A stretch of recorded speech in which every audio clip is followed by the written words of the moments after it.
Welcome to the Atlantic Current. I'm Tull from the Irish Politics newsletter. I'm with Vince from Wall Street in Maine. A lot of debate going on in political circles around the world, United Nations, the EU, the UK, wherever, about the legality of Trump's actions in taking a break from golf to plunder another country, violating numerous international laws and probably the US Constitution. Vince, do you have a cold take here? Because we said, let's hold off a few days instead of putting out a podcast and just to see where the dust settles. Do you have a take? Yeah, we did kind of want to wait and let the dust settle. And I'll say after that, this is not a great way to start a podcast. But when it comes to the legality at this point, I just don't care. And I'm not trying to be glib about the effect on the Venezuelan people or anything like that. But as far as the law goes, we're intelligent people. We know the score. The people in charge in D.C., they know the score as well. I mean, it's almost certainly a violation of international law. I know the Trump administration is saying, well, he was an illegitimate head of state, so, he doesn't have immunity. Okay, I think it's a violation of the Constitution, even though Marco Rubio, the Secretary of State, he's saying, oh, it's law enforcement, it's not military. Really? I mean, there's special forces in there. You killed 70 people. That's not like a arrest in some television procedural. But again, I'm honestly just a little bit exhausted by it. I don't find them, particularly this many days on, all that interesting. No.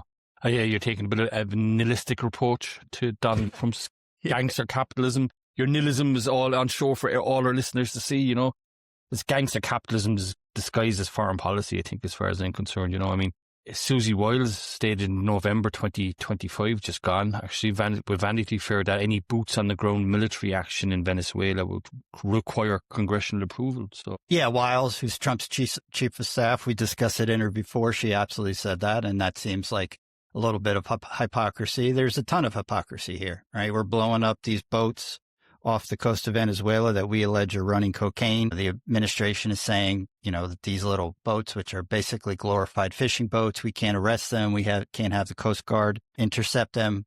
But then we can go into the country and literally pull the country's president or self-proclaimed president out of a safe house, out of a fortified palace. There's the thing where Trump pardoned the former president of Honduras, who was convicted of drug trafficking. A month ago, that guy gets a pardon. Now we're going into Venezuela to arrest the president of a different country for drug trafficking. And I mean, yeah, there's hypocrisy. And I do get why we have to have these debates and discussions of legality, because we don't want to formalize the principle of just might makes right. But at the same time, that's the principle this Trump administration operates on. And at this point, again, I'm not trying to be glib. That's just settled. Yeah, it is as if the problem is optics rather than, kind of setting a precedent that sovereignty is optional if you've got the right narrative consultant, like, say, me on the payroll. If anybody wants to hire me for some narrative consulting, I'm available. There are very few people that come out of this Venezuelan operation with their principles intact. In fact, Susie Wiles is actually a former Venezuelan lobbyist herself with deep, deep business ties to the country. So, I mean, this is not the first time the USA has gone into South America or anywhere else on dubious legal grounds or engaged in internationally questionable behavior, is it? No, of course not. Yeah. As a lot of people have pointed out, we did something very similar in Panama. That was under George H.W. Bush, 1989. Reagan went into Grenada, which is a nation in the Caribbean that, I'll be honest, I still couldn't pick out on a map. We invaded them in 1983. The thing about Congress's role in declaring war or military action, that's been going on literally for decades. Even Obama, in 2011, he authorized a drone strike that killed a cleric who was an American citizen. It also wound up killing his 16-year-old son, who is an American citizen. And there was all sorts of debate and argument over the constitutionality of that, right? The state essentially executed that cleric without due process. But that's kind of the point I'm making. We have decades of history under both Democrats and Republicans. And as you say, history that long predates Trump. And that history suggests that these constitutional structures, these international structures, they do not hold up if an American president wants to do something. Yeah, they're not fit for purpose. No. The international laws, and they're a straw man. Ultimately, they're pieces of paper that China, the USA, and Russia turn their noses up when it suits them. Right. And it's not relegated to Trump. If the American president wants to do something, he is going to do it. And this clearly is something that Trump wanted to do. And, I have to say, Trump must have been the first American president to be utterly and totally honest about why he went into another country, right? If you see the interviews with him after the Venezuelan snatching of Maduro, he just kept talking about oil this, oil that, oil this, and oil that. And Lindsey Graham was on the plane and stepped in at one stage and said, they're a narco-terrorist state that we want to get rid of, and it's one less narco-terrorist state. And Trump came in right after him and said, yeah, don't forget the oil. Yeah. And he was just completely honest about it, I mean, why did he want to do events? It must have been something important enough to take a break from playing golf from, really. You love getting those digs in on him, don't you? But the golf, yeah, God. Yeah, I mean, look, you're right. He has publicly said this is about oil. He did an interview with the New York Times on Wednesday where he said the same thing. And he's talking about getting oil prices down and creating money for the Venezuelan people. He believes the U.S. oil companies can prosper as well. But, we also know, for instance, from the trade wars that while he claims to be the super successful businessman, his grasp of world markets is perhaps not quite as sharp as he thinks it is. For instance, it's tenuous. He literally doesn't know, what a trade deficit is. And I think he's very much overstating the case for the impact of Venezuelan oil in these ways, because there's just a lot of context that needs to be added. And I wrote about this week, but you've seen, no doubt, I'm sure many listeners have, to figure that Venezuela has the largest oil reserves in the world. The problem is I don't think there's actually a lot of reason to believe in those numbers. So there was a note doing the rounds during the week in business and political circles, and the note essentially said that JP Morgan says Venezuela has the largest oil reserves in the world, okay? But JP Morgan will tell you that comes from an OPEC report. And when you ask OPEC, they will tell you, well, our members self-report. So they're self-reporting their own oil reserves, okay? So they say, go ask Venezuela. And the Venezuelan oil company essentially said, Hugo Chavez, the former president, told us years ago to report higher reserves than we actually have because it'd look bad if we lowered it. Right. So basically the world's energy market is based on the self-reporting from some of the most brutal dictatorship in the world. And we're meant to believe them. Yeah, right? that's a good way to put it. So they're self-reporting their own oil reserves, right? These are pretty shady countries. You've got Kuwait, you've got United Arab Emirates, Saudi Arabia. They're really fond of chopping people's heads off, that kind of stuff. And they want us to take them at face value and to trust them. If you take that number as is, I think the figure is it's 17% of the world's oil reserves. And I imagine if you talk to people who are experts in the industry, very few of them would believe that. There's another issue, which is that oil is what's known as heavy crude. And as that name suggests, it actually is heavier. It's thicker than light crude that you would find, for instance, in Texas and America. And that means it's more difficult to transport and it's more difficult to process. And that means you need more and better infrastructure to actually move the product around the country, from the field to the ports and get it out of the country. And their infrastructure, unsurprisingly, is just an absolute mess. One consultant has said he thinks it's $110 billion. I saw one that said $1 trillion. Yeah, I think there are some really huge numbers out there. The trillion number strikes me as a little bit potentially inflated. Again, I think Trump probably believes his case, but that's this case that the U.S. oil companies are going to go in, they're going to spend all this money, and then they're going to get this oil pumping, and it'll be good for everyone, right? They're going to make a ton of money. The Venezuelan people will have the money from this oil go to them, at least in the Trump administration telling, instead of into some Swiss bank account owned by an army general. There's a catch here, which is that I don't think the U.S. oil companies right now are really thrilled, at the very least, to go in and invest this money. And you can see that in the equity market. Chevron, who's the one U.S. company already operating in there, their share price as we're doing this is basically exactly where it was on Friday. Going nowhere, yeah. Yeah. So the market is not saying, oh my gosh, there's this huge opportunity. And I actually think that's right. I don't think that there's a ton of money for the oil companies to make if they follow Trump's plan. I'm not sure the oil companies are all that thrilled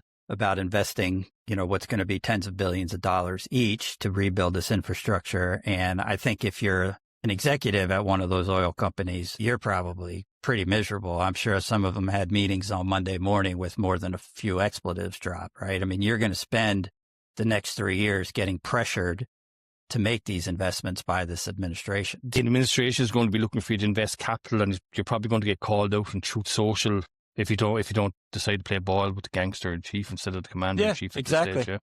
I mean, if you're Darren Woods, you're the CEO of ExxonMobil. I'm sure you're worth, $100 million at least. You're probably planning to retire in a couple of years. You don't want to spend 3 years kind of looking over your shoulder, waiting for Trump to blast your name out to his supporters. Yeah. And it's even worse because even as Trump kind of sets it up, I mean, ExxonMobil is not getting the payback on this investment until after Woods is gone, until after Trump is gone. I will give him credit in that New York Times interview. Even he admitted it was going to take a long time. And that raises its own question, right? So you rebuild the infrastructure and then you're supposed to be pumping Venezuelan oil in 2030. Well, who's in the American White House? I mean, is it a Democrat who's going to go, reverse the terms of this deal? Who's in Venezuela? Is it someone in the Chavez-Maduro lane who's going to just nationalize your assets again? You've got to worry about the security of your people. What terms are you getting? I mean, if you're an executive, it hasn't even moved your stock price. It hasn't made you any richer. Now you have this one market for Chevron in 2023. This was 1% of their cash flow. It's going to be like 80% of the CEO's, concern and headache and worry and everything like that. And, similarly, like the idea that it's going to bring global oil prices down. This is a specific type of crude. It probably helps on the margins. It competes with stuff that we import from Canada. But, this is not going to like massively change, world energy policy. It's not going to bring down the average American citizen's bills, $300. I don't think there's enough here for oil to be the primary motivator, even though that's the story Trump is saying, and I think to some extent believes. Yeah, I think there's an element that it's got to do with long-term energy security more than anything else, rather than immediate energy security or pumping out billions of dollars of oil every year. I think it's probably a long-term thing because you can see how Venezuela sold most of their oil to China. Now, if they're selling most of their oil to America now, then China's not getting their oil. So there's some underlying issues going on there between America's relationship with China as well. Oh, of course. And I think there are other reasons too. Yeah. Yeah. So what do you think the other reasons there? I think the best way I've come to think about it, and they really haven't given sort of an overall coherent justification. Even Trump in that New York Times interview, he kind of talked about why this would be a good thing without explaining sort of why it had to happen and why it had to happen right now. I mean, he's talking about, Venezuela nationalized these assets. Yeah, I mean, that happened in 1976 and then in 2007. It's not like they did this 3 weeks ago. If it was really that urgent, he had an entire first term where presumably he knew that had happened.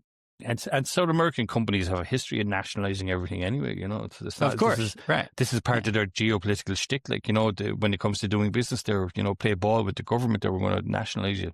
Part of that is because it's good politics, because they can give a middle finger to the Yankees. Most people in South America don't like us because of all the we've pulled for the last century. I do think there's probably other stuff at play. I think you can see a little bit of an inverse of Iraq here. I think George W. Bush truly believed, some listeners may disagree, I think he truly believed that if we went in and put in a democracy in the Middle East, that it would spread. I think there are people in the Trump administration who absolutely believe that getting Maduro out is a warning to the region.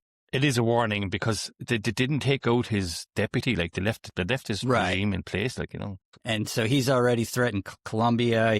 I know that he wants to pressure Sheinbaum, who's president of Mexico. Rubio is a big-time hawk on Latin America, so he's probably on board. Hegseth, who's the Secretary of War. Let's get that correct. He's not the Secretary of Defense anymore. They've renamed it.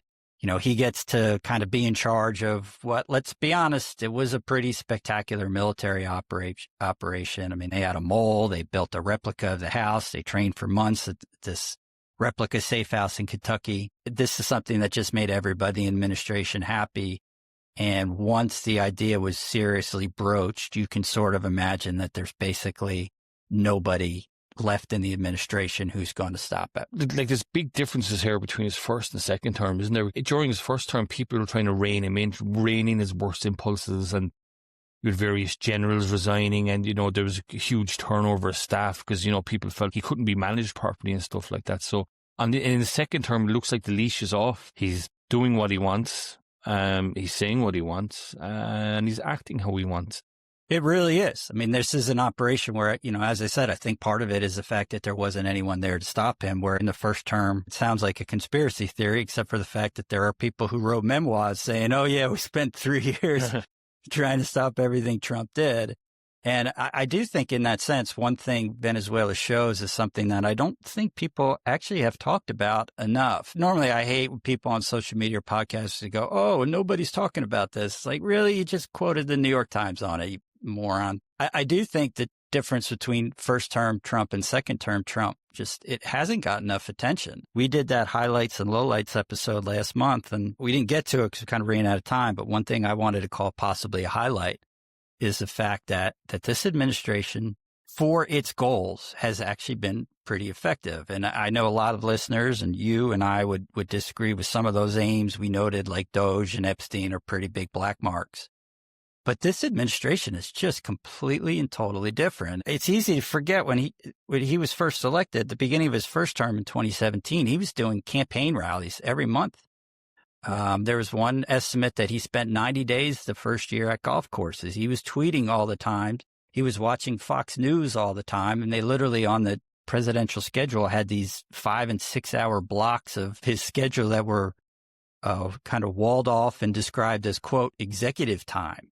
And by all accounts, executive time was like just him going on TV and him watching TV and going on Twitter and randomly calling into Fox News. He is just so much more engaged this time around. To repeat, I'm not saying that's necessarily a great thing. I know many listeners will believe that it's not, but it does seem like a really enormous change. And it's something that people on the left in the U.S. have warned about for quite a while. I mean, look, there's a theory that Trump's numbers are tanking domestically, isn't there? And like, you got the Epstein stuff, the jobs numbers aren't great, inflation is up, the cost of living is up, and this is me reading the New York Times for you, Vince. And he's not getting any domestic wins, so he's pivoting to foreign affairs wins, I think. And God forbid if there was a more disciplined successor that carried on Trump's policies, the world could be in serious trouble. And that's what the left has said. If you kind of go between 2020 and 2024, that was when people were talking up Ron DeSantis. People on the right and the left kind of thought he was a guy who could have Trump's policies, but a lot more discipline in executing them. They've had more discipline this time around, which I think has been a surprise. To your point about kind of shifting overseas, that's kind of the wag the dog idea, which is that famous movie, from the 90s, a Robert De Niro movie where they make up a fake crisis to distract from domestic problems for the president. And I think it was only a few months later that Clinton wound up sending out missiles. Almost every U.S. president shifts to foreign policy as their time wears on. And again, we're back to the UN, the EU, the UK, take your pick of ineffectual super diplomatic acronyms being ineffectual. I mean, it's been reported today that the US plans to use force in Greenland if necessary, which is going to be highly problematic. An invasion of Greenland is essentially a declaration of war on Europe, and thus Europeans, I don't know if you knew this, Vince, but the Europeans could lawfully place US citizens in internment camps if America attacks Greenland. Yeah, but they'd be like nice. I mean, you guys are Europeans. They'd be nice internment camps, right? I mean, I don't know. Be out in the Irish countryside. Well, in Ireland, it might be, but Germans have made up different ideas of the camps and stuff, how they ran them was that, So, I mean, you don't want to be going to a German internment camp, that's for sure. And I'm joking for any German listeners, of course, my humor is quite dark. We have a few. We see the numbers. And that's something that I'm really just curious in the European view, because as an American, it's just like inconceivable that we're having this discussion. And so it almost doesn't seem real. And I know even his supporters are going, well, this is what he does with negotiations and things like that. People are overreacting. I got to believe in Europe, there's probably a lot fewer people in Europe saying, oh, you guys are overreacting, right? No, the mood in Europe is not overreaction. Denmark has issued a statement during the week also saying that they'll use force if America invades. I think the invasion is the last option. I do think it's a land grab. A lot of people I've been talking to in Strasbourg, Brussels, think it's a land grab also. And the simple reason for this is because the USA has had bases on Greenland since World War II. Okay? Right. They've downgraded those bases. They had 5 or 6 on one stage. They're down to one base at the moment. And they have 200 people in that base, if my memory serves me correctly. Greenland has told the United States of America, you can have all the bases you want. Build 10 bases, right. Build 20 bases if you feel more secure. And Trump has said no every time. So this is what's making me think it's a land grab, and this is what a lot of people in Europe are thinking this is a land grab. This is exactly what this is, And we do think an invasion would be the very last resort, I think, in Trump's armory of things to do. But Europe are taking Trump very seriously, and we are openly viewing the United States of America as incredibly hostile to Europe. That's an incredible statement to make, isn't it? I mean, just an incredible sentence to utter, not something that I'm sure you ever thought that you would say. And what you're saying about American bases being there, and it's also been reported too that Denmark and Greenland have said to the U.S., if you guys think that there are critical minerals here that you guys need to keep up with China, we can work with your companies on developing those. Yeah, they've said that. And that is what I think is so strange. And that is something that really works against this. People saying, oh, he's just negotiating. Because to your point, it's not really clear what he's supposed to be negotiating for. Denmark and Greenland will basically do what he wants short of annexation or whatever it is. And so is it a matter of the fact that he doesn't quite understand that? I think he doesn't understand that, right? So I think fundamentally he wants something Greenland and Denmark are just not going to give him, full stop, right? Right. So he wants the whole territory for himself, and Greenland and Denmark are unwilling to give him that. They're going to give him unlimited bases, unlimited mining rights, put bells and whistles on it. They're going to give him everything he wants, bar the one thing that he's asking. Right. And, so that's where people's heads are at the moment in Europe, I think. It is such an unprecedented and bizarre situation. Again, as an American, my initial instinct is just to go, I don't even know why we're talking about that. We're America. We are not going to take a part of a European country by force. I made that joke when we were talking about the risk to the relationship between the U.S. and Ireland, which is kind of apropos this week is, we don't do this sort of stuff to countries run by white people, right? Yeah. And this is exactly what they're doing. We go into countries that are generally in the Middle East or South America and wreak our havoc. I'm not saying that to be glib. I'm just saying that what happened in Venezuela to me doesn't feel like a line was crossed. What is happening in Greenland, even if nothing further happens, this actually feels to me as an American like much more of a cross line. To do this to an ally, to not have any apparent justification other than we're America, and we use the terminology Trump keeps using. We want it. We need it. That's our justification, apparently. And it's the end of NATO if he tries to put boots on the ground in Greenland. Okay, so that's NATO. That's the transatlantic alliance finished. That's it. Good luck. Goodbye. There's no more, a special relationship anymore. Denmark has given Trump kind of numerous scenarios where both sides can save face, and he's refused to take them. He's insisting that he wants Greenland for himself. And if he follows through by putting boots on the ground, then it's the end of the transatlantic alliance. Okay, that's it. It's over. Right. It's finished. He puts boots on the ground. The world economy tanking. I don't think there's any comeback from that. And there's one thing that sticks in my mind with Trump. He keeps saying that, we need it for our security against Russia. Well, if that was true, then why is he not helping Ukraine more? Right. That's a great point, yeah. So he keeps saying, it's against, we're trying to protect ourselves against Russia. But if you're trying to protect yourself against Russia, why don't you help Ukraine? Why don't you arm Ukraine to the teeth? They'll keep Russia busy for the next 10 years if you want. You just give them this, arm them. The basic question all that raises is Russia our adversary or not? Because he is, over the last 10 years, kind of gone back and forth. Even this year when he's lambasting Zelensky in the White House. I mean, there's a huge inconsistency there. If they're that big an adversary, then his attitude towards Ukraine should be dramatically different than what appears to have been so far this term. Nothing he says is consistent. So, I mean, I don't believe for one second it's got to do with security against Russia. And there's a massive, massive roadblock in his way when it comes to invading Greenland, say. And that's one massive country that sits above you in the United States, and that's Canada. Do you think the Canadians are going to let them use our airspace to get to Greenland? That's a great point, yeah. You look at the map, I mean, maybe you could do something from Alaska or something, but I think at some stage you're going to have to cross over Canadian airspace to get into Greenland, and I don't think that's happening. I don't think the Canadian PM is going to allow that to happen. He's not going to allow Canada be, a silent partner in invading Greenland. Certainly violating Canadian airspace might be an issue, but if you had someone from the Trump administration, they might say, hey, who cares? What is Canada going to do? They're going to send down their Air Force and shoot down our planes. And that, I think, is why I'm saying that Greenland even though nothing's been done, feels like more of a line crossing than does Venezuela. Venezuela is kind of an explicit version of what America has done for a long time. The requirements to even threaten an invasion of Greenland just mean a completely and totally explicit might is right is American policy. And by the way, we're not even really going to bother too much with the pretenses of constitutional structure, international law. That's the jump. And as an American, that's why I'm saying it's hard to believe, because that feels like a bigger leap for me, even though I'm sure a lot of European listeners would say that I'm just being biased and probably naive, to put it mildly.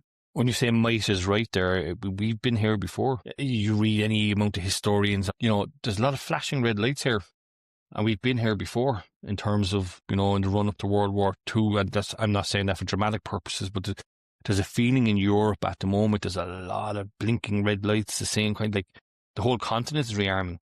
I mean, Right. Even little old Ireland is upping its spending in defence. What we're upping our spending to is pittance compared to what America's spending on America. Defence, it's $1 trillion a year, is it? Is it something like that? It's $1 trillion a year, and Trump came out this week and said it needs to be 1.5 trillion. Yeah, I mean, for reasons that nobody entirely understands. You have a megalomaniac in charge of an administration that's essentially on war footing and is rearming massively. When you got the likes of Ireland rearming, people should probably sit up and take notice. Because if Ireland is worried about, a war or a global conflict, we should probably be taking things a little bit more seriously. I mean, I'll give you an example. Switzerland, okay? At the late 90s, at the end of the Cold War, all the mountain passes into Switzerland, all the mountain roads to, I don't know if you've ever been to Switzerland, but I mean, trying to get into the countries, it's a tough thing. It's all through tunnels and windy roads. And all the roads were lined with explosives right up to the 90s. And they took out all their explosives once the Soviet Union fell. So, the end of history, Fukuyama and all that. And now they're putting bombs under the roads again. Jesus, wow. Yeah, and that's right. I read that in the Financial Times or the New York Times this week. That they're mining their mountain passes so that if a war breaks out and somebody tries to invade them, they just blow the passes and you can't get in. So when you've got neutral countries like Ireland and Switzerland getting armed to the teeth, I think people need to sit up and take notice of that. Yeah, I think the World War II analogy is interesting there, because if you go back to the history of the lead up to World War II, there were a lot of people saying what I'm saying now. This isn't really going to happen. Oh, everyone's just getting fired up. There's no way we're going to have another world war 25 years after we had the worst conflict in human history. Everyone will figure it out. It'll be fine. There'll be no way that this can happen again. And you do wonder if there's not a parallel here where, as you're saying, there are all these kind of alarm signs around the world, and there's all these little conflagrations, and there's quite clearly something happening to just kind of take the, again, perhaps naive approach that, there's no way America's actually going to do this. I guess history suggests that saying, something actually might not happen because it seems too far-fetched, unfortunately, it's not always accurate, right? Yeah, I mean, look, we've been here before.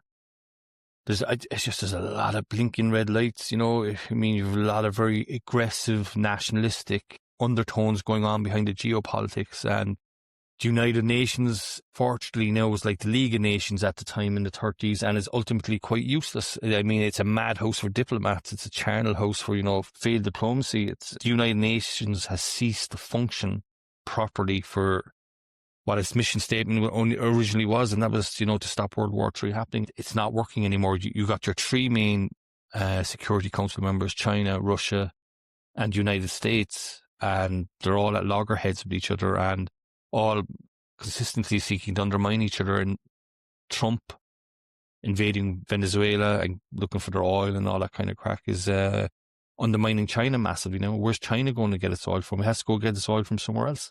Well, then we can invade them too. I'm sure that'll work out. Yeah, so unfortunately, this is a terrible way to end the podcast. Everybody come back next week if World War III hasn't started, and we're going to talk about healthcare. If it has, the healthcare debate might be a little different. We'll have to re-record. Yeah, I don't know how to end this properly, but I'm just, by the time this recording goes out, who knows what will happen. Yeah, I mean, look, that perhaps is not a great way to end a podcast. So let's let's try and get at least back to neutral ground. We'll assume that some level of sanity prevails. We'll assume that, as his supporters say, Trump is just negotiating, and however this plays out does not include the United States military entering the sovereign European nation in force. What has happened so far still means something, right? It does. Yeah, it does. I mean, it's going to have consequences for, diplomatic relations, NATO. At the back of my head, the very cynical part at the back of my head is that NATO buys a lot of arms from the United States of America, I mean, the United States of America is not the only people buying arms from the United States of America, the military-industrial complex, or whatever you want to call it. NATO buys billions and billions and billions of weapons from the United States of America, and it's a massive market. And at the back of my head, I'm thinking, there's no way Trump is going to give up that market, is he? His supporters, his donors, there'll be thousands of jobs lost. The domestic economy will get much worse. Do they really want to lose that market? Yeah, that's a fair point, although he also came out this week for reasons that, again, are not entirely clear, and said that the U.S. defense manufacturers have to cut their executive pay and stop returning capital to shareholders, which is one of the most left-wing things, without exaggeration, that an American president has ever said. That is far, far left Elizabeth Warren, Bernie Sanders style intervention into corporate businesses, which just, again, gets to this idea of just how hard it is to really gauge what's going on and why. Yeah, he also intervened in the housing market, didn't he? He said corporations are no longer... He literally is copying a proposal. He wants institutional investors out of single-family homes, which is literally a proposal that Elizabeth Warren, senator Sanders from Massachusetts, who's one of the furthest left members of the Senate. That's a proposal she made 6 years ago. People talk about that horseshoe theory in the U.S. that the left and right are meeting. I mean, that's one of the most insane examples of that happening. Trump copying a politician he famously called Pocahontas. That's right. She supposedly exaggerated her Native American heritage. As the kids say, that's not something that I had on my bingo card for 2026. Yeah, well, in Ireland, we had the American Navy chasing a Russian registered ship. Right. Yeah. From Venezuela across the Atlantic Ocean. It's geopolitics is all up in the air at the moment. By the time we put this out, 12 different things would have happened. Yeah. It'll be the seventh most interesting story of the week. Yeah, I wake up in the morning to a text message from you. We need to record the whole episode on Outer Mongolia because, who knows? All right. So at least we didn't end on quite the World War III note. We just ended, I think, on a note of complete and utter confusion. Trump supporters would say that's precisely the point. Yes. Trump opponents would say that's precisely the problem. Whatever it is, we want to thank you all so much for listening. We will see you next week for our long-awaited discussion of healthcare. That's right. I'm Tull from the Irish Politics newsletter. And I'm Vince Martin from Wall Street in Maine. Thanks again for listening. Thanks for listening. Bye-bye.